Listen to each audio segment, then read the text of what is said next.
Ibig sabihin, hindi ho pala totoo itong pinapakalat nitong si Chanticleer, mga kababayan.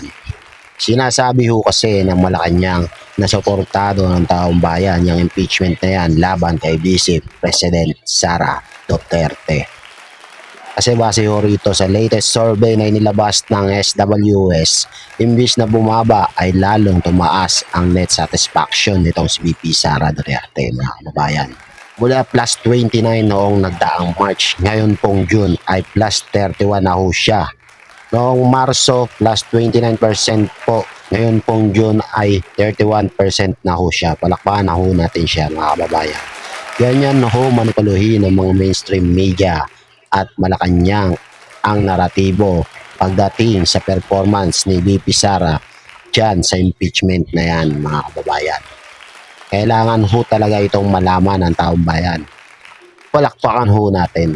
Tumaas ng 2 puntos ang net satisfaction rating ni VP Sara. Plus 29 noong March 2026 patungong plus 31 noong Hunyo 2026. Umabot naman sa 58% ang nagsasabing nasisiyan sila sa performance ng Vice Presidente.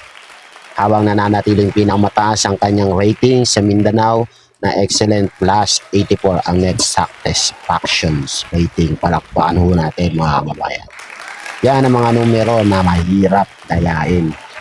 Ako siguradong nagpapalakpakan ho rito ang ating mga OFW natin, mga kababayan. Palakpakan ho natin. Pasadaan naman ho natin to, mga kababayan. Ito ho naging press con ni DOJ Boying Remulla. Patungkol nga ho rito sa imbitasyon na kanilang ipinadala dito kay Senator Robin Hood Padilla. Dahil nga raw ho na itong imbitasyon na ipinadala ni Boying Remulla ay inignore lang daw na itong si Senator Robin Hood Padilla. Hindi daw pinansin at hindi ho siya pumunta.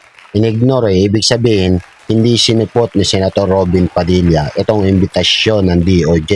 Bakit pupunta ni Senator Robin yan?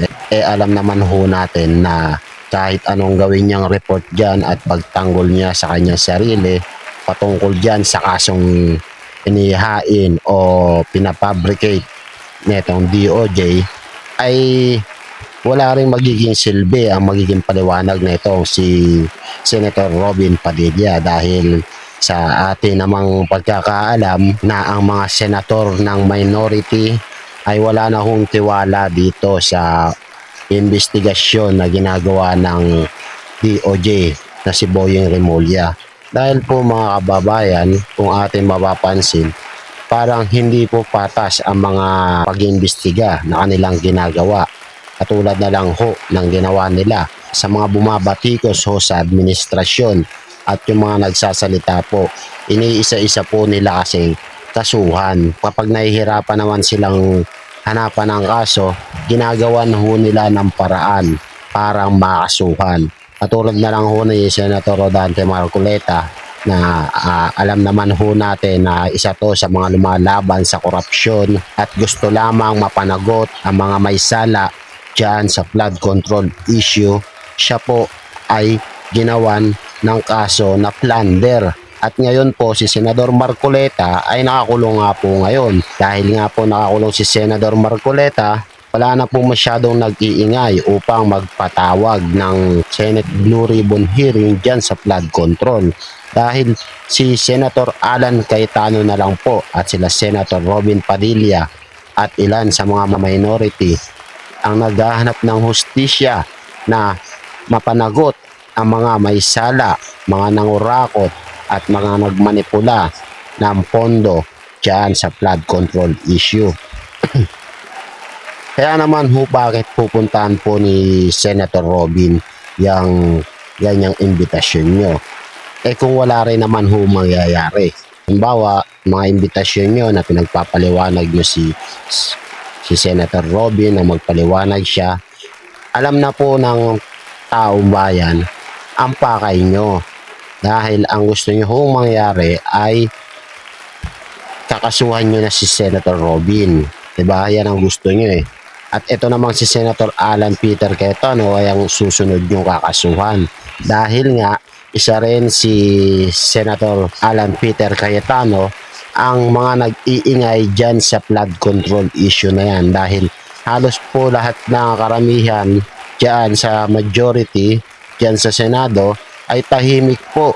Tila tahimik sila dyan po sa panawagan ng taong bayan at ng mga bumabatikos sa gobyerno na panagutin ang mga may sala dyan sa flood control issue na yan. Kaya naman itong si Boying, huwag ka na magmalinis Boying dahil alam na namin kung ano ang pakay mo at ano ang plano mo. Booking ka na, wala na kayong maitatago sa taong bayan dahil harap-harapan nyo ang niloloko at ginagarapan ang batas natin dito sa bansa. Inuubos nyo ang mga kritiko ng administrasyong Marcos para matahimik at hindi makapunta sa administrasyon, hindi maituro ang mastermind ng flood control na yan. Itong si Senator Robin Ho ay nag-post na rin ho na parang sinasabi niya nga ho rito ay pinapaubayan niya na lang sa Panginoon ang mangyayaring paghuli sa kanya dahil alam po ni Senator Robin Padilla na hawak po ng administrasyon ng batas at isa siya sa mga kumakalaban dito. Isa siya sa mga bumabatikos sa mga maling ginagawa ng administrasyon. Kaya ipagdasal ho natin to si Senator Robin Padilla na sana ay hindi po siya makulong dahil kung makukulong po si Senator Robin ay mababawasan na naman ang minority na lumalaban at tumutilig sa mga sangay ng gobyerno na bumabali sa batas at inilalagay sa kamay ang batas. Mga kababayan, hindi na po natin kailangan manahimik dahil sobrang hirap na po ng ating bansa. Masyado na pong mahal ang mga bilihin at ang sahod po ay hindi tumataas. Kaya pagdasal ho natin itong mga senator na lumalaban at bumabatikos dito sa administrasyon na to. At ang masasabi ho natin dito sa ginagawa ng ombudsman na isa-isa niyang sinasampahan ng kaso itong mga senador sa minority, hindi lahat ng araw ho andyan kayo sa pwesto nyo. Darating din ang araw, pagbabayaran nyo rin ang ginagawa nyo pagbebendalo at mga kasalanan sa taong bayan.